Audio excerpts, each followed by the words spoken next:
tem algo que a artista e escritora Marília Dias tem em si é o poder de contar boas histórias. Ela o faz como brisa leve, invadindo o nosso imaginário, fazendo da vida ora poesia, ora ensinamento. Marília conta que ouviu as primeiras histórias do avô e do pai, que tinha alcunha de potoca e era um grande inventor de narrativas, recorda.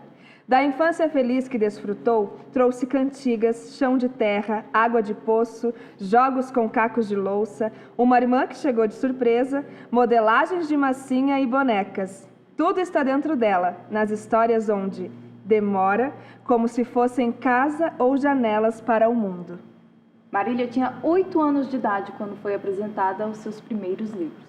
Comprados de um cesto em frente a uma livraria na antiga rua 15 de novembro, conta. Era um daqueles com imagens para recortar e montar. Um duende, mequetrefe, chapeuzinho vermelho, o saltadinho de chumbo, Ali Babá e os 40 ladrões. Sonhava com as ilustrações e repetia mnemonicamente cada percurso. Não demorou muito e cortei quase todos, aqueles que se mantiveram inteiros, doei. Recentemente encontrei alguns desses livros e os comprei para não me separar mais deles, admite. À época da escola, se sentia atraída pelos livros fechados às chaves, nas estantes, portas de vidro. Aprendeu a interpretar textos, a gostar da escrita e ler em voz alta. O que contribuiu para a minha autoestima, afirma. Graduada em Educação Artística, passou pela Fundação Cultural de Curitiba e também pelo setor de bibliotecas da cidade, dedicando-se à contação de histórias e atividades artísticas.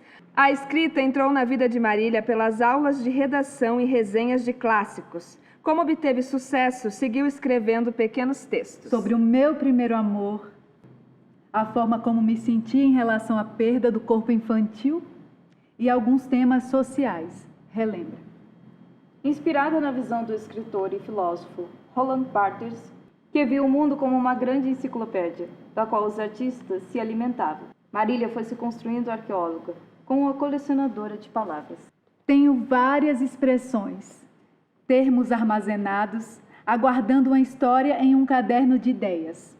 As palavras, a sonoridade, os significados sempre me encantaram. Diz a escritora, que ama a literatura fantástica de Pamuk, Borges e Calvino. Marília escreve sobre, com e para as crianças. Ela acredita que a leitura espalha sementes e permite florescer.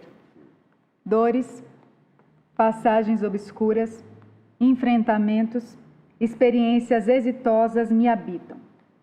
Muitas ideias para falar sobre estes assuntos também me habitam. Trago essa bagagem quando escrevo e tento transpor para uma linguagem poética e que possa ser compreendida de uma forma aberta. De qualquer modo, gostaria de contribuir com um grão de areia para tornar a vida mais engraçada, leve e poética. Explica. Autora de diversos livros para adultos, especialmente publicações da época em que atuou como professora na Universidade Federal do Paraná, Marília, apesar de ainda escrever para esse público, encontrou terreno fértil também na literatura infantil.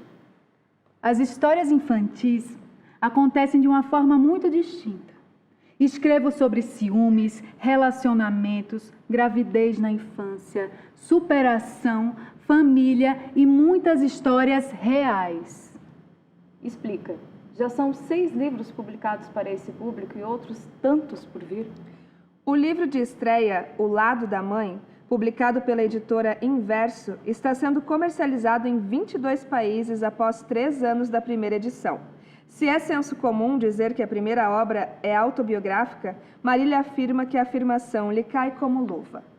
O Lado da Mãe é o retrato da chegada da minha irmã e como eu perdi o trono de filha única. São memórias do tempo em que brincava sozinha no porão da casa, o que no livro é transposto como a saia da mãe. Um tempo em que vivi o ciúme e tive de aprender a dividir brinquedos, roupas e a própria vida. Para ela, revisitar essas memórias pode ser uma forma de torná-las presentes. Me emociono pela possibilidade de rever minhas matrizes, meus afetos. e por saber que quando lidamos com nossas verdades, falamos para o outro. Confesso que escrevo também como uma forma de elaborar a minha própria existência. Finaliza a autora.